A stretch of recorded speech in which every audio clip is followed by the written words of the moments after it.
అందరికీ శుభవార్త. ప్రతి ఆదివారం 10,000 మంది ఒక చోట చేరి దేవుణ్ణి ఆరాధిస్తున్న జీవం గల దేవుని సంఘం. స్వస్థత, విడుదల, అభిషేకం పొందాలనుకుంటున్నారా? దురాత్మ శక్తుల నుంచి విడుదల కావాలా? ఆర్థిక ఇబ్బందుల నుంచి విడుదల కావాలా? సంతానలేమితో బాధపడుతున్నారా?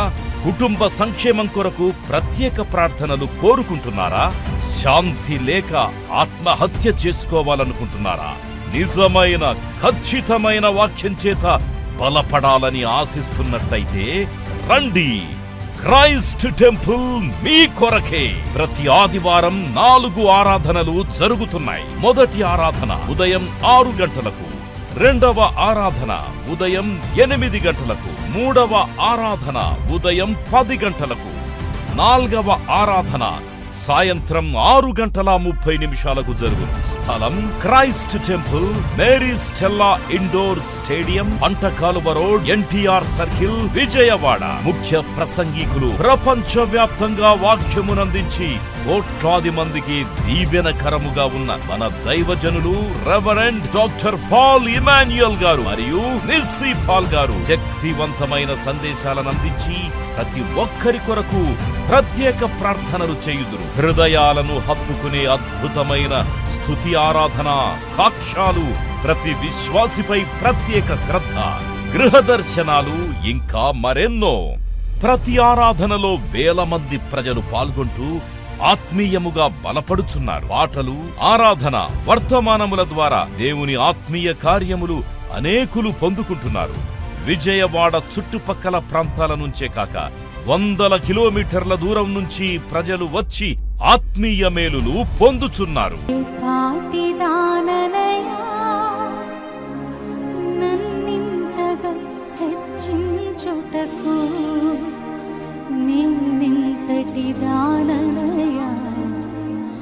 నాపై కృప చూపుటకు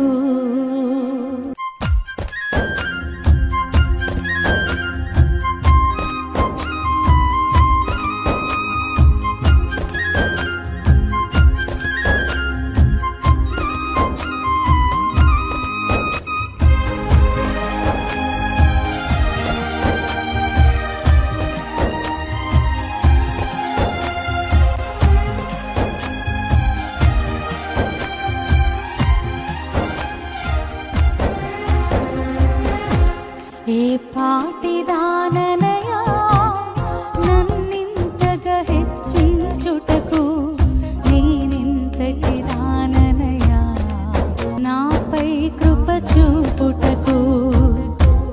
ఏ పాటిదాననయా నన్నింతగా హెచ్చించుటకు, నేనింతటి దాననయా నాపై కృప చూపుటకు. నా దోషము భరించి, నా పాపము క్షమించి, నన్ను నీలా మార్చుటకు కలువరిలో మరణించి, ప్రేమించే ప్రేమామయుడా, నీ ప్రేమకు పరిమితులేవి. కృప చూపు కృపగల దేవా, నీ కృపకు సాటి ఏది. ఏ పాటిదాననయా నన్నింతగా హెచ్చించుటకు, నేనింతటి దాననయా నాపై కృప చూపుటకు.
విడచిన నన్ను విడువని యేసయ్యా. విడువను ఎడబాయనని నా తోడై నిలచితివా. అందరూ నన్ను విడచిన నన్ను విడువని యేసయ్యా. విడువను ఎడబాయనని నా తోడై నిలచితివా. ప్రేమించే ప్రేమామయుడా, నీ ప్రేమకు పరిమితులేవి. కృప చూపు కృపగల దేవా, నీ కృపకు సాటి ఏది. ఏ పాటిదాననయా నన్నింతగా హెచ్చించుటకు, నేనింతటి దాననయా నాపై కృప చూపుటకు.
నీ ప్రేమను మరువలేనయ్యా, నీ సాక్షిగా బ్రతికెదనేసయ్యా.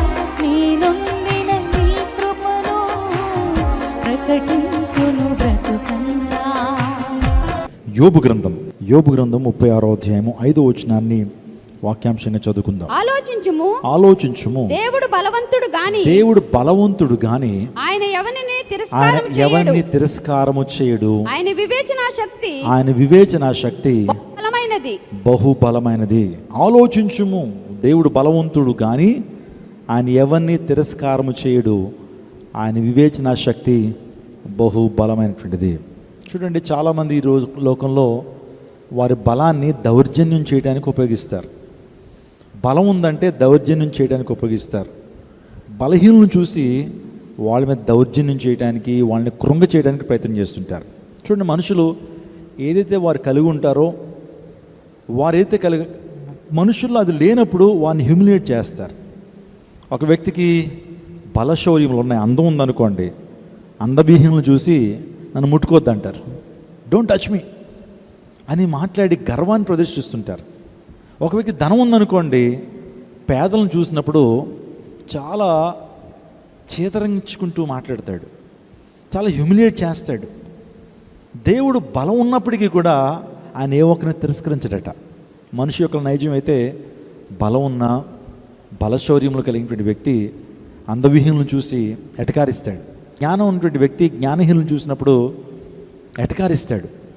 అంటే చాలా చేతరంగా మాట్లాడుతుంటాడు, చాలా హ్యూమిలేట్ చేసి మాట్లాడుతుంటాడు. వాళ్ళకి ఏం తెలియదండి అని గర్వాన్ని ప్రదర్శిస్తుంటారు.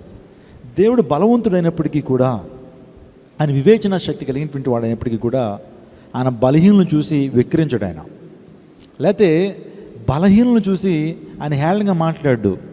వారిని ఏం చేస్తాడట? ప్రేమించేటువంటి దేవుడని ఇక్కడ ఎలీహు అనేటువంటి వ్యక్తి మాట్లాడుతున్నాడు. మనం జాగ్రత్తగా ఆలోచన చేస్తే యోబు గారికి 3 స్నేహితులు ఉన్నారు. ఎవరు వాళ్ళు? ఎలీహు. చెప్పండి, యోబు గారికి 3 స్నేహితులు ఉన్నట్లుగా మనం చూస్తుంటాం. ఒకళ్ళు ఎవరు? ఎలీఫజ్ అనేటువంటి ఒక స్నేహితుడు, ఆ తర్వాత జోఫర్ అనేటువంటి మరొక స్నేహితుడు, బిల్దదు అనేటువంటి ఒక స్నేహితుడు ఉన్నారు. వీరు ఎంత మంచి స్నేహితులు అంటే వాస్తవానికి ఈ యొక్క నేను చెప్తున్నటువంటి ఈ యొక్క ఎలీహు కూడా ఒక గొప్ప దైవజనుడు. ఈ యొక్క 3 స్నేహితులు కూడా యోబుని చాలా ప్రశ్నలు అడిగారు. ఆ ప్రశ్నలు జవాబులే మన యోబు గ్రంథంలో మనం చూస్తుంటాం. యోబు గ్రంథాన్ని ఎవరు రాశారు? ఆబ్వియస్గా అందరూ అంటాం యోబు రాశాడని అంటాం. యోబు గ్రంథాన్ని యోబు రాయలేదు. యోబు గ్రంథాన్ని రాసినటువంటి వారు మోషే. వాస్తవానికి అన్ని గ్రంథాల కంటే మొదట రాయబడిన గ్రంథం యోబు గ్రంథం అని చాలామంది దైవజనులు చెబుతూ ఉంటారు. చూడండి, అంటే మోషే తోరా రాయకముందే, అంటే పెంటాట్యూక్ అంటారు, పంచకాండాలు ధర్మశాస్త్రం, అది రాయికి ముందే యోబు గ్రంథాన్ని రాసినట్లుగా చరిత్రలో ఆధారాలు ఉన్నాయి. అంటే పరిశుద్ధ గ్రంథంలో యోబు గ్రంథం అనేటువంటిది మొట్టమొదటి రాయబడిన గ్రంథము. వాస్తవానికి యోబు గ్రంథాన్ని తీసుకెళ్ళి మనం ఆదికాండం ముందు పెడితే ఇంకా బాగా యాప్ట్ అవుతుందేమో, కానీ పరిశుద్ధాత్మ దేవుడు ఆ గ్రంథాన్ని మధ్యలోనే ఉంచాడు. నా ప్రతివచనాగమ ఈ యొక్క మోషే గారు వాస్తవానికి యోబు గ్రంథాన్ని రాశాడు అంటాం కదా. మరి మధ్యలో ఈ స్నేహితులకు ప్రస్తావనలు ఏంటని అంటారా? చూడండి, ప్రతి గ్రంథానికి కూడా ప్రోలాగ్ అండ్ ఎపిలాగ్ అనేటువంటి ఉంటాయి. ప్రతి గ్రంథానికి ప్రోలాగ్ అండ్ ఎపిలాగ్. ప్రోలాగ్ అంటే అర్థం ఏంటంటే ఇంట్రడక్టరీ పార్ట్ అనమాట. అంటే ఇంట్రడక్షన్ పార్ట్ని ప్రోలాగ్ అంటారు. ఆ తర్వాత ప్రోలాగ్ అంటారు. ఆ తర్వాత చివరిలో రాసిన కంక్లూషన్ పార్ట్ని ఎపిలాగ్ అంటారు ఇంగ్లీష్లో. ఇప్పుడు ప్రోలాగ్ అండ్ ఎపిలాగ్ని యోబు రాస్తే మధ్యలో ఉన్నటువంటి అధ్యాయాలన్నీ కూడా ఈ స్నేహితులు, ఆ తర్వాత ఎలీహు అనేటువంటి వీరు రాసినట్లుగా చరిత్రలో మనకు ఆధారం లభిస్తుంది. మీకు అర్థమవుతుందా? మొత్తం గ్రంథం అంతా కూడా యోబు రాయలేదు, కానీ ఇక మధ్యలో స్నేహితులు అడిగిన ప్రశ్నలు, ఆ తర్వాత ఎలీహు 36వ అధ్యాయం నుంచి కొన్ని అధ్యాయాలు ఎలీహే రాస్తాడు, అద్భుతమైన దైవజనుడు. ఆ గ్రంథంలో మనం చూస్తూ ఉన్నప్పుడు మోషే వాస్తవానికి ఎప్పుడు వాడు, మోషే ఏ కాలంలో నివసించేటువంటి వాడు అంటే మనందరికీ తెలుసు, క్రీస్తు పూర్వం 1500 సంవత్సరాలు, సుమారుగా 1500 సంవత్సరాల క్రితము ఈ యొక్క మోషే ఉన్నట్లుగా మనం చూస్తుంటాం. ఆ టైంలో ధర్మశాస్త్రం రాయకముందే, ధర్మశాస్త్రాన్ని ఆ వ్యక్తి రాయకముందే యోబు గ్రంథాన్ని రాసినట్లుగా మనము బైబిల్ గ్రంథం ద్వారా చరిత్రకారులు అనేక మంది దేవుని సేవకులు తెలియజేస్తున్నారు. యోబు 1 సంవత్సర కాలంలో అనేక శ్రమల గుండా వెళ్ళాడు. యోబు శ్రమలన్నీ కూడా ఎంతకాలం ఉన్నాయి అంటే దైవజనులు చెప్తున్నారు, ఈ రోజున 1 సంవత్సరం కాలం పాటు యోబు మహాశ్రమల గుండా వెళ్ళాడు. యోబు లాంటి శ్రమలు మనకి ఎవ్వరికి కూడా లేవని చెప్పచ్చు. యోబు గొప్ప ధనవంతుడు. ఊజు దేశంలో అతనికి మించినటువంటి ధనవంతులు లేరు. ప్రతి ఒక్కరూ కూడా అతని యొక్క భోజనాన్ని తిన్నటువంటి వారే, ప్రతి ఒక్కరు అతని ఇంటికి వచ్చే చేతులు కలిగినటువంటి వారే, గొప్ప భయభక్తులు కలిగినటువంటి వాడు, దేవుని యందు నిరీక్షణ కలిగినటువంటి వాడు. తన బిడ్డల విషయంలో కూడా చాలా చాలా నమ్మకంగా కొనసాగాడు.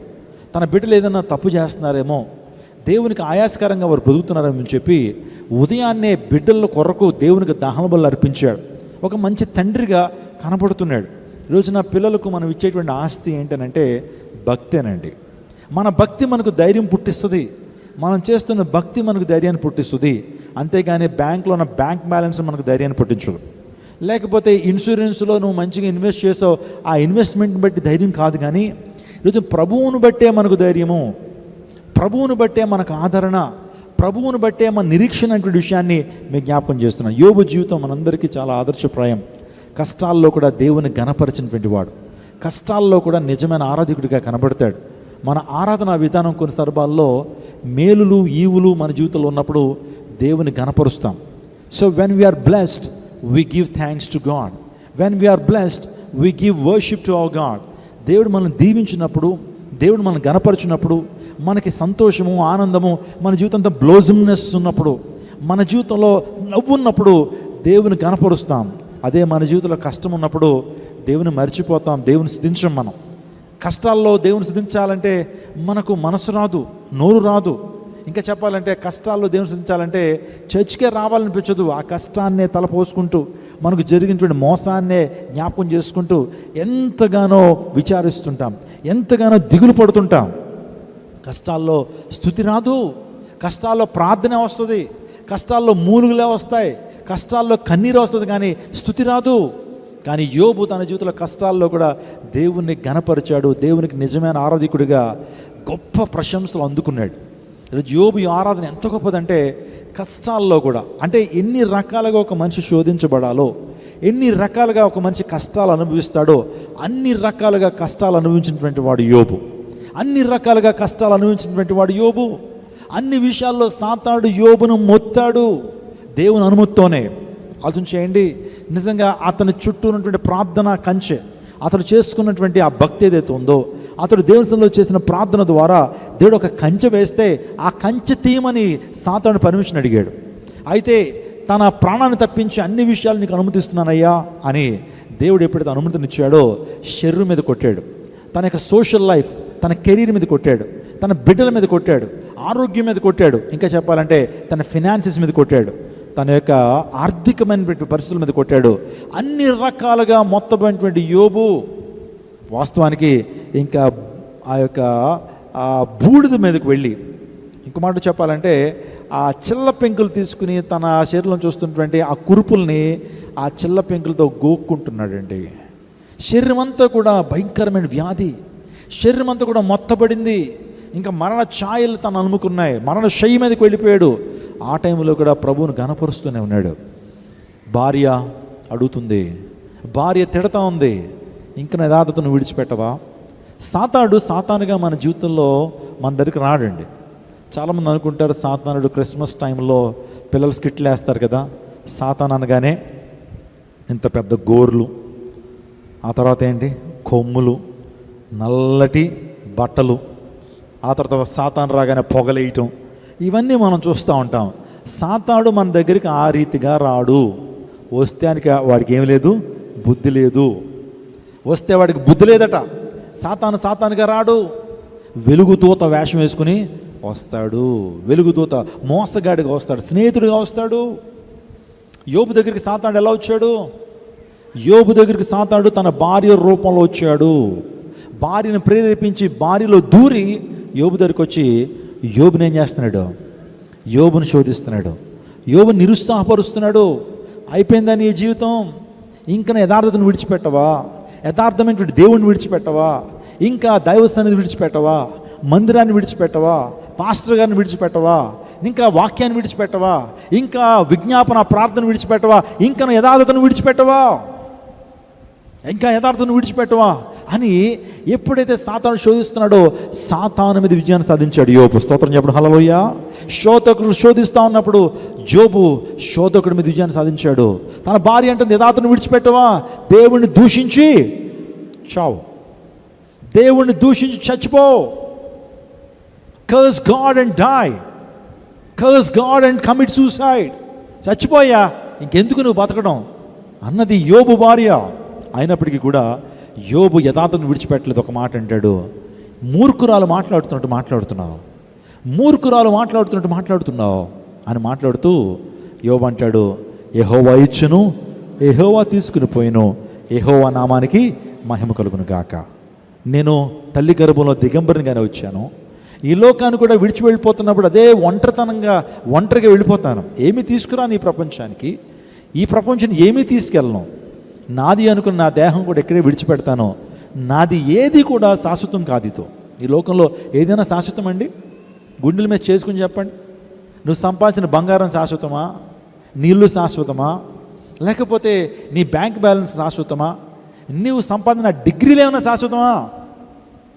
ఎంబీబీఎస్ డిగ్రీ ఉంది నీకు, బీటెక్ డిగ్రీ ఉంది, ఎంటెక్ డిగ్రీ ఉంది, మంచి పట్టాలన్నీ కూడా మంచిగా నువ్వేం చేసుకున్నావు? ఫోటో కట్టించుకుని మీ హాల్లో పెట్టుకున్నావు. అదేమైనా శాశ్వతమా? నీ మరణంతోనే నీ డిగ్రీలన్నీ ఏమవుతాయి? నీ మరణంతోనే నీ డిగ్రీలన్నీ కూడా సో అవి కూడా అంతమైపోతాయి. ఇంకా నీ డిగ్రీలకు వాల్యూ ఉండదు, నీ చదువుకు వాల్యూ ఉండదు. ఎన్నో సంవత్సరాలు బాగా బాగా బాగా కష్టపడి మంచి జ్ఞానాన్ని సంపాదించావు, మంచి పాండిత్యాన్ని సంపాదించావు. మరణంతోనే నీ పాండిత్యం అంతా కూడా, మరణంతోనే నీ డిగ్రీలన్నీ కూడా అంతమైపోతాయి. ఇది శాశ్వతం. అందుని బట్టి అబ్రహాము సైతం దేవుడు దేనికి శిల్పియు నిర్మాణకుడై ఉన్నాడు అంటాడు. అంటే అబ్రహాం ఎప్పటివాడు? క్రీస్తు పూర్వం కొన్ని వేల సంవత్సరాల క్రితం ఉన్నటువంటి అబ్రహాము తన జీవితంలో పునరుత్థాన గురించి ఆలోచన చేస్తూ మాట్లాడుతున్నాడు. యేసుప్రభు రాకడి దినాల గురించి మాట్లాడుతున్నాడు. యేసుప్రభు పునరుత్థాన శక్తి గురించి మాట్లాడుతున్నాడు. నిజంగా తన నిరీక్షణ చాలా గొప్పది. ఈరోజున దేవుడు మనకి ఇచ్చేటువంటి పునరుత్థాన బలము ద్వారా మనలో గొప్ప నిరీక్షణ ఉంటుంది. అపోస్తలుడైన పౌలు ఆయన రాసిన 14 పత్రికల్లో ఆయన నిరీక్షణ గురించి మాట్లాడుతూ, ఎస్పెషల్లీ మొదటి తెస్సలోనికీయులకు రాసిన పత్రిక, రెండో తెస్సలోనికీయులకు రాసిన పత్రికల్లో మనం చూస్తే ఆ పత్రికల్లో నిరీక్షణ గురించి he was talking about the hope of Jesus. యేసు ప్రభువు వారు మనకి ఇచ్చేటువంటి ఆ నిరీక్షణ గురించి అపోస్తలుడైన పౌలు మాట్లాడతారు. నిరీక్షణ లేని ఇతరుల వలె మీరు దుఃఖించొద్దు. లోకస్తులు వాక్యం ఎరగనటువంటి వారు, ప్రభు యొక్క రక్తం యొక్క విలువ తెలియనటువంటి వారు, సువార్త విలువ తెలియనటువంటి వారు, సిలువ శక్తిని ఎరిగినటువంటి వారు లోకానికి వెరితనమే మనం చేస్తున్న భక్తి, లోకానికి వెరితనమే మన ప్రార్థన, లోకానికి వెరితనమే మన ప్రవర్తన, లోకానికి వెర్రితనమే మన పరిశుద్ధమైనటువంటి నడక. కానీ దేవుడు మనతో మాట్లాడుతున్నాడు, నిరీక్షణ ఇతరుల వల్ల మీరు దుఃఖించొద్దు, నేను నా పునరుత్థానం ద్వారా మీకు గొప్ప నిరీక్షణ ఇచ్చాను. ప్రైజ్ గాడ్, హల్లెలూయా. యేసు యొక్క పునరుత్థానం ఈ లోకానికి గొప్ప నిరీక్షణ తీసుకొచ్చింది. యేసే పునరుత్థానం మనకు గొప్ప బలాన్ని తీసుకొచ్చింది. అందుని బట్టి అపోస్తలుడైన పౌలు అంటాడు, ఈ పునరుత్థాన బలాన్ని బట్టి లోకాన్ని పెంటగాయించుతున్నాను అన్నాడు. I treat this world as nothing. ఈ లోకాన్ని నేను నథింగ్, అసలు పెంటగాయించుతున్నాను, రబ్బిష్. దేని బట్టో తెలుసా? పునరుత్థాన బలాన్ని బట్టి, దేవుడు నాకు ఇచ్చిన పునరుత్థాన బలాన్ని బట్టి నేను నా ఆలోచనలన్నీ కూడా, నా తలంపులన్నీ కూడా ఆ రాజ్యం వైపే. నా తలంపులన్నీ కూడా దేనికి దేవుడు శిల్పియు నిర్మాణకుడై ఉన్నాడో ఆ రాజ్యం కొరకు నేను కనిపెడుతున్నాను. అబ్రహాము సైతం ఆ మాట అంటాడండి. అంటే అబ్రహాము పునరుత్థాన బలము గురించి తెలుసు, అబ్రహాముకి పునరుత్థాన శక్తి గురించి తెలుసు. దేవుని ప్రవచనాలు నిజంగా రక్షకుడు మెస్సయ్య ఈ లోకానికి వచ్చి ఆయన పునరుత్థానుడై మమ్మల్ని అందరినీ కూడా ఆయన తన రాజ్యానికి తీసుకువెళ్తాడు, ఆ పరమపురికి మమ్మల్ని నడిపిస్తాడు అనేటువంటి గొప్ప నిరీక్షణ అబ్రహాములో ఆనాడే ఉంది. మనం చాలా సందర్భాల్లో వింటున్నాం. దావీదు సహితం గొప్ప రాజు అయినప్పటికీ దేవుని విశ్వాసం కలిగినటువంటి వాడు, దేవుని గణపరిచినటువంటి వాడు, దేవుని సందులో నిత్యము దేవునికి దహన బలులు అర్పించేటువంటి దావీదు తనకు కుమారుడు కలిగినప్పుడు ఆ కుమారుడు అస్వస్థత అవుతాడు. ఆ కుమారుడు అనారోగ్యం పాలవుతాడు. అనారోగ్యం పాలైనప్పుడు తండ్రి విలవెల్లాడిపోతాడండి. నిజంగా ఆ కుమారుడు స్వస్థపరచబడాలని దావీదు చాలా ప్రయత్నం చేస్తాడు. అనేక మంది వైద్యుల దగ్గరికి తీసుకు వెళ్తాడు. అనేక మంది వైద్యుల్ని ఆ దావీదు పురానికి తీసుకొచ్చి ట్రీట్మెంట్ ఇస్తున్నటువంటి టైంలో ఎంతమంది వచ్చినా సరే ఆ కుమారుడి యొక్క రోగం ఏమవ్వట్లేదు, నయం అవ్వట్లేదు. అటువంటి టైంలో ఒకరోజు అన్ఫార్చునేట్లీ ఆ దావీదు కుమారుడు మరణించాడు. ఆ దావీదు కుమారుడు మరణించినప్పుడు దావీదు చాలా వియర్డ్గా బిహేవ్ చేస్తాడు. దావీదు చాలా లోకానికి అతని యొక్క ప్రవర్తన చాలా వింతగా అనిపిస్తుంది. ఎందుకంటే తన కుమారుడు ఎప్పుడైతే చనిపోయాడో అప్పుడు వరకు స్నానం ఆచరించినటువంటి ఆ వ్యక్తి, అప్పుడు వరకు కుమారుడిని ఎలాగైనా రక్షించాలని అనేక మంది వైద్యుల దగ్గరికి తిప్పినటువంటి ఆ దావీదు కుమారుడు చనిపోయాడని ఎప్పుడైతే విషయం తెలియగానే వెళ్ళి స్నానం చేస్తాడు. వెళ్ళి స్నానం చేసి టేబుల్ మీద కూర్చుని అద్భుత రీతిగా భోజనం చేస్తాడు. ఏమండి, శవాన్ని పెట్టుకుని మన ఇంట్లో భోజనం చేస్తామండి. శవం అది మన యొక్క ఇంటి నుంచి వెళ్ళిపోయేంత వరకు ఏ ఒక్కరూ కూడా అన్నపానాలు ముట్టుకోరు, ఉపవాసంతోనే ఉంటారు. ఏ ఒక్కరూ కూడా భోజనం చేయలేరు కూడా. కానీ దావీదు అతిగా ప్రేమించేటువంటి తన కుమారుడు చనిపోయినప్పుడు ఎలా భోజనం చేశాడు, ఎలా ఆ వ్యక్తి స్నానం చేశాడు, తన జీవితంలో విచారం అంతా కొట్టివేయబడింది. అప్పుడు వరకు విచారంతో ఉన్నటువంటి వాడు, వర్రీతో ఉన్నటువంటి వాడు, ఎంతో టెన్షన్తో ఉన్నటువంటి వాడు, యాంగ్జైటీతో ఉన్నటువంటి వాడు, స్ట్రెస్తో ఉన్నటువంటి ఆ దావీదు ఎప్పుడైతే కుమారుడు చనిపోయాడని తెలియగానే తనంతా రిలాక్స్ అయిపోయాడు. తను వాస్తవానికి తన తేలిక స్వభావాన్ని కలిగినటువంటి వ్యక్తిగా స్నానం చేశాడు. ఆ తర్వాత భోజనాన్ని కూడా చేశాడని దేవుని లేఖనంలో మనం చూస్తుంటాం. అంటే దావీదు ఏమి నమ్ముతున్నాడు? పునరుత్థాన బలాన్ని నమ్ముతున్నాడు. పునరుత్థానం గురించి నమ్మినటువంటి వాడు నా కుమారుడు ఎక్కడున్నాడు? దేవుని దగ్గర ఉన్నాడని సాక్ష్యం ఇస్తాడు. గట్టిగా చప్పట్లు కొట్టండి. క్రైస్తవ విశ్వాసం చాలా గొప్పదండి. లోకానికి అర్థం కాకపోవచ్చు, లోకానికి వెరితనంగా కనబడవచ్చు. మరణం ప్రశస్తమైంది అంటారేంటి క్రైస్తవులు? మరణం విలువైంది అంటారేంటి క్రైస్తవులు? మరణం లాభమైంది అంటారేంటి? అసలు మరణం అనేది కీడు కదా, మరణం అనేది శాపం కదా, మరణించడం అనేది మన జీవితంలో చాలా లాస్ కదా అని లోకస్తులు మాట్లాడుతుంటారు. కానీ క్రైస్తవ్యం మాట్లాడుతుంది మరణం లాభము. అపోస్తలుడైన పౌలు చెప్తున్నాడు, నా మట్టుకైతే బ్రతుకుడు క్రీస్తే, చావైతే లాభం అంటున్నాడు.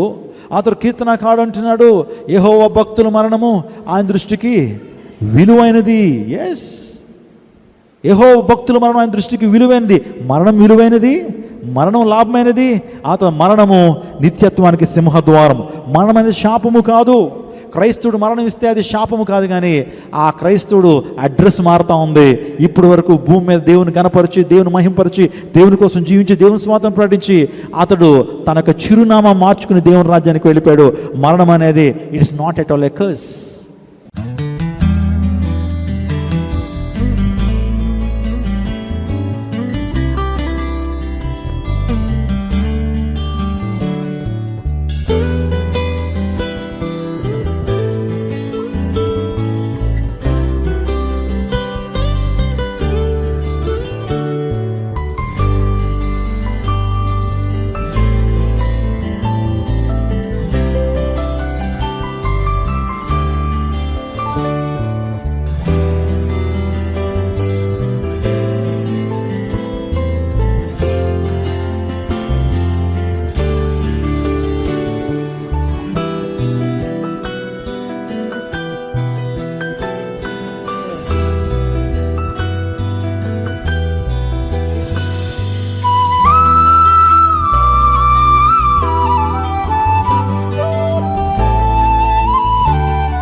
యేసుక్రీస్తు నామం పేట మీకు అందరికీ శుభాలు తెలియపరుస్తున్నాను.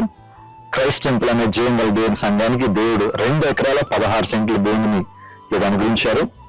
సో ఇదే స్థలంలో మహాదేవుని యొక్క గొప్ప మందిరం నిర్మించబడాలని ప్రార్థన చేస్తూ వచ్చాం. దేవుని చిత్తమైతే ప్రతి సమయంలో ఈ యొక్క మందిరాన్ని ప్రారంభించాలని మేము ఆశ పెడుతున్నాం. పర్మిషన్స్ ప్రభుత్వం ఇస్తా ఉన్నారు. ప్రస్తుతానికి ఈ ప్రాంతం అంతా కూడా చదువు చేసి పనులు ప్రారంభించడం జరిగింది. వెనకాలటువంటి ఆ చిన్న కన్స్ట్రక్షన్ లో కూడా ఒక వాచ్మెన్ ఉంచాలని మేము ఆశ పెడుతున్నాం. దాన్ని ప్రార్థన చేయండి. దేవుని కార్యాలు బహుబలంగా విజయవాడపట్నం జరిగించాలని, ఈ విజయవాడ పట్టణాన్ని కేంద్రంగా చేసుకుని ఈ పరిచయం దేవుడు ప్రపంచవ్యాప్తంగా విస్తరింప చేయబడాలని మేము కోరుతా ఉన్నాం. కాబట్టి అనుదిన ప్రార్థనలో జ్ఞాపకం ఉంచుకోండి. ఈ రోజు నుంచి పనులు ప్రారంభించబడతా ఉన్నాయి. దేవుని చిత్తం అయితే సో నెక్స్ట్ ఇయర్ కి నూతన మందిరంలోకి వెళ్ళాలనేటువంటి ఆలోచన, ఆశ మాకుంది. దేవుడు మన ఆశను తీర్చాలని మీ ప్రార్థనలో జ్ఞాపకం చేసుకోవాల్సిందిగా ప్రభు పాటు మనం చేస్తున్నాను. దేవుడు మన విజయవాడిని దీవించును గాక. ఆమేన్. ఆమేన్.